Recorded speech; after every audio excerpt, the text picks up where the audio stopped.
Olá, muito bom dia para quem é do dia, boa tarde para quem é da tarde, boa noite para quem é da noite. Eu sou o Fábio Nasa, apresentador da série Apometria, porque sim, Apometria, porque não, e da série Apometria Estudo de Casos. Voltamos com mais um case de sucesso ou insucesso junto à tratativa apométrica. Case de hoje intitulado Evolução não dá saltos.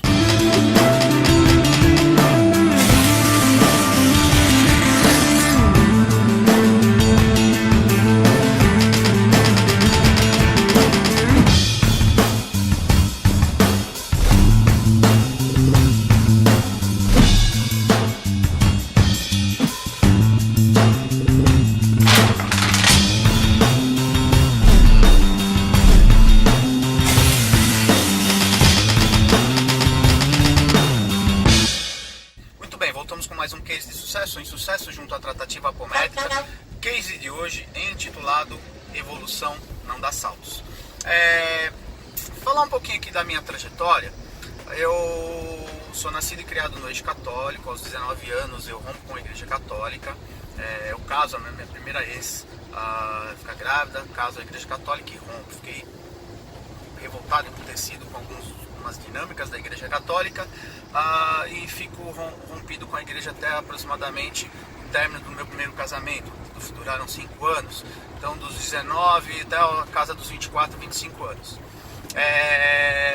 Até então meu pai já era frequentador do espiritismo, bastante atuante, fundador de uma casa espírita, enfim, fazia parte do corpo diretivo e tudo mais, sempre com convite, vem estudar, e eu não queria saber muito dele.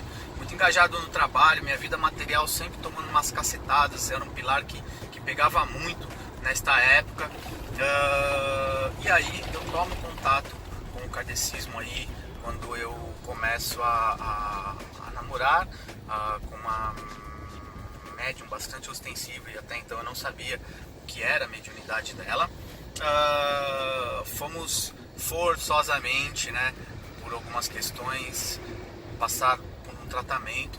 Os dois tombaram em algumas questões e logo ela então eu e ela somos convidados a fazer escola de aprendiz do evangelho, urgente, assim, no tratamento eu tenho que estudar urgentemente. Após um período de escola de aprendiz do evangelho, curso de educação mediúnica, passo por todas as instâncias que vocês possam imaginar dentro da casa. Comecei a fazer parte do corpo diretivo da casa a qual estava frequentando, coordenei evangelização e tudo mais. Fiquei um ciclo de aproximadamente 7 anos. Já trabalhava em desobsessão, trabalhei por uns 4, 5 anos, porque no meio do meu curso de desenvolvimento mediúnico eu fui convidado pela direção da casa para trabalhar por questões que aconteciam, né? As incorporações em casa da minha ex e muitas coisas que o kardecismo, né, o espiritismo falava, isso não pode, mas aconteciam. Muito bem. E eu me lembro que eu via, não gosto do termo doutrinadora, mas a doutrinadora, que é um termo utilizado muito dentro do espiritismo, nas sessões de desobsessão, e eu ficava indignado com algumas técnicas, alguns processos que eu falava, não, dá para fazer diferente, deixa eu, e eu nunca tive a oportunidade de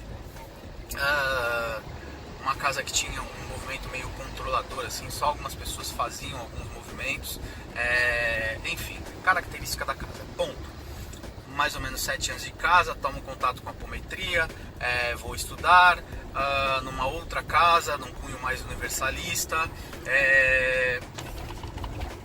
começo a sofrer um movimento persecutório pela primeira casa a qual estava, a kardecista, que tinha a versão apometria. Peço desligamento e começo a frequentar essa casa. De novo, engajamento, faço o curso, termino o curso, refaço o curso, passo a secretariar o curso pela segunda vez, pela primeira vez, já 1 ano e meio de casa. Logo depois eu peço para dar aula para uma turma, começo a fazer parte do corpo diretivo e fico um ciclo de mais ou menos 7 anos dentro da casa, quando eu começo a ter a aproximação de muitos médiuns de características ou iniciados ou participantes do eixo umbandista com manifestações dos arquétipos de Umbanda nos grupos comigo. E aí eu sempre ouvia da direção da casa, que veio de uma educação espírita, mas já bastante subversivo com algumas regras, mas não gostava dos arquétipos de manifestação umbandistas, que dizia que podia, que não podia, barará, barará. E eu falava, olha, mas está acontecendo na minha mesa, eu não tenho como, não tenho controle sobre. Eis que fico um ciclo de 7 anos, mais ou menos nesta casa, e rompo com essa casa, ficando um ano emprestado. Eu saí com uma mão na frente e outra atrás, tá? A casa ficou com caixa de mais ou menos 70 mil reais, que estávamos ajuntando ao longo dos eventos e tudo mais, para alugar ou comprar um espaço físico. Eis que eu fico um ano estagiando, entre aspas, né, num lugar emprestado, dando aula numa casa umbandista com um médium que me ensinou muitas coisas, conceitos básicos de trunqueira, alguns conceitos de magia, mas ainda que superficial, mas comecei a ter contato e diálogos quando eu narro nos meus cases Pai Antônio e outras entidades que me ensinaram muito, Dona Sete Saias, e enfim, comece a entender a dinâmica da minha espiritualidade também. Conheço o meu guardião, o guardião que trabalha comigo, eu não gosto do termo meu guardião, o guardião que trabalha comigo e outros espíritos que trabalham comigo no arquétipo de Umbanda, mas que se apresentavam em outra arquetipia para mim. E aí, depois de um ano, eu saio desta casa e monto Vida Plena, alugo um espaço físico, começo numa trajetória bastante interessante. Quando eu fui assinar os documentos, a minha ex ia entrar de fiadora e do nada ela volta e diz: não vou assinar os papéis. No dia de assinar os papéis, as documentações, e a espiritualidade vem e fala para mim: qual a parte você não entendeu? Que você é a liderança desse espaço, você será esse espaço e as coisas terão que estar muito exclusivamente no seu nome. E aí faz toda a tramitação de documentação para alugar a casa ao meu nome.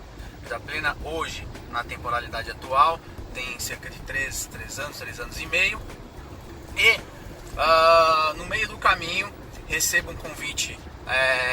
Na época já anterior ao Vida Plena, já havia recebido o convite de Robson Pinheiro para participar do Colegiado de Guardiões da Humanidade, o projeto piloto nascido em São Paulo e BH, o presencial, que deu início a esta escola do espírito. Certa feita uma colega me liga e fala: Fábio, vai começar um curso de magia do fogo, assim assado, num centro que de vez em quando eu aparecia lá para dar um oi, para conversar com uma entidade e tudo mais. Eis que vou fazer o curso de magia do fogo. Foi meu primeiro processo iniciático nas magias, a qual me abriu muito o campo mental para entender as funções das velas, as escritas mágicas e tantas outras coisas. Dentro de todas essas narrativas, e para quem viu o case anterior, que eu falo sobre expansão de campo mental, de percepção de campo e algumas habilidades que foram aflorando e tantas outras, a gente percebe a trajetória e as etapas. Contabilizem os 7 e 7 anos, tá? É como se a vida e as experiências medianímicas vividas, elas são um grande processo iniciático, e não um curso de 2 dias, um curso de 6 meses, um curso de 1 ano que você faz. Toda essa trajetória é um preparar, como eu já ouvi certa feita de Vanderlei Oliveira, o exercício da mediunidade nesta encarnação é um ensaio para o exercício efetivo talvez na próxima, onde você já passou por conceitos e princípios básicos agora para poder exercer com mais efetividade na próxima. Então é muito rica essa trajetória. Eu lembro da minha ansiedade de querer às vezes pular algumas etapas, de querer fazer, eu sei fazer isso, eu posso fazer isso, e muitas vezes era barrado, mas o não nunca me impediu de ir atrás ou ir em direção àquilo que eu almejava. Sempre muito bem direcionado pela espiritualidade, ainda que de forma indireta, inconsciente, mas hoje fica muito claro a trajetória. Aos 35 anos, neste momento eu estou aos 42, aos 35 anos, meu setênio 7, 14, 21, 28, meu quinto setênio, eu tenho o rompimento do meu segundo casamento, as mudanças bastante significativas na minha vida, o início da minha trajetória terapêutica, que depois foi desencadear. Primeiro teve a questão da doença física que eu tive e ainda tenho parte dela, que é o processo da colite, o processo autoimune, mas processo terapêutico me ajudou a conhecer o caminho terapêutico para minha transição de carreira profissional, a conhecer a hipnose, constelação familiar e tantas outras formações que eu tenho, que hoje são skills importantes.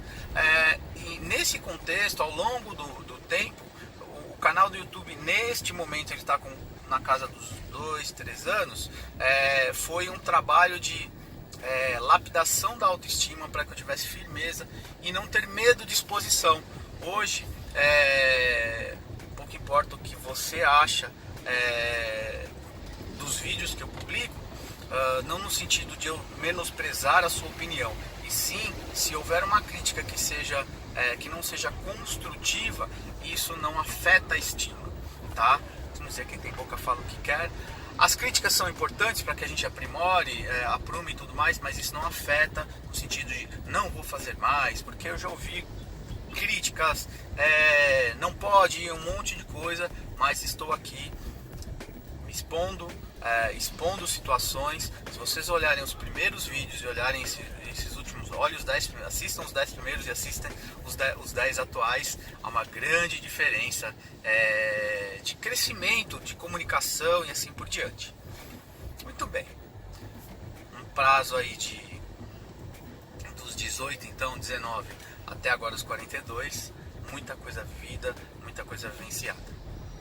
Acesse o site www.fabionasa.com.br, mais cases de sucesso em sucesso junto à tratativa apométrica, e compartilhem, divulguem e discutam. Vamos debater sobre. Beijos a todos. Até a próxima.